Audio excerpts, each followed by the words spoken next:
Guys, panoorin nyo, ganito magdam ng kanin kung sa ibabaw ng marinated na manok.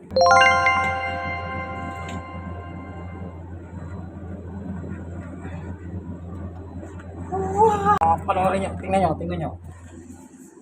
Ayan. Kita mo? Wow! Yes! Yan.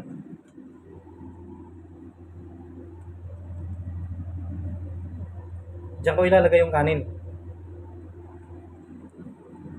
Watch this.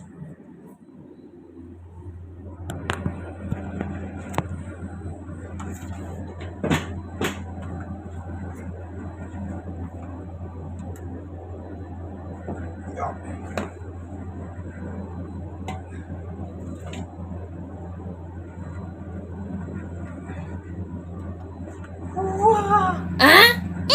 Super hot.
So ayun, ito na siya guys. Tingnan nyo.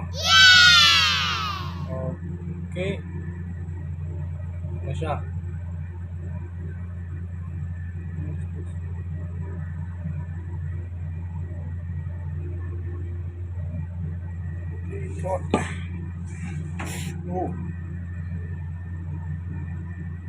Lagyan lang natin siya ng konting mainit na tubig sa ibabaw.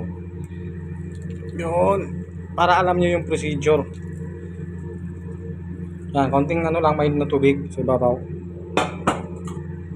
So, sisimiring natin siya ng 15 to 20 minutes. Pagkatapos nun, okay na yan.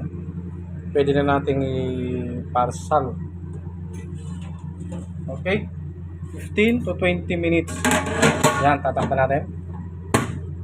Antayin natin hanggang 15 to 20 minutes.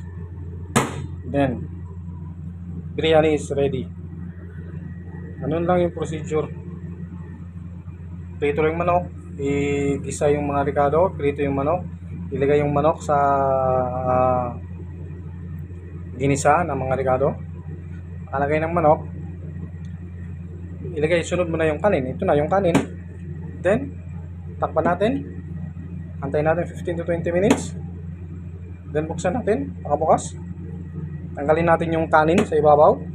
Ilagay natin sa separate na kaldero o sa anumang lagayan na gusto nyo, sa planggana or anything. Then, pag natanggal nyo na yung kanin sa ibabaw, yung manok naman tatanggalin natin. Ilalagay natin ng dalawang piraso dun sa container na napanood nyo na dati, di ba, sa isang video ko.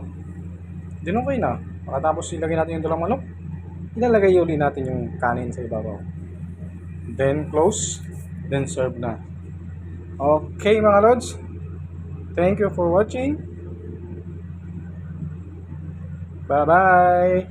Ingat po ang lahat. God bless.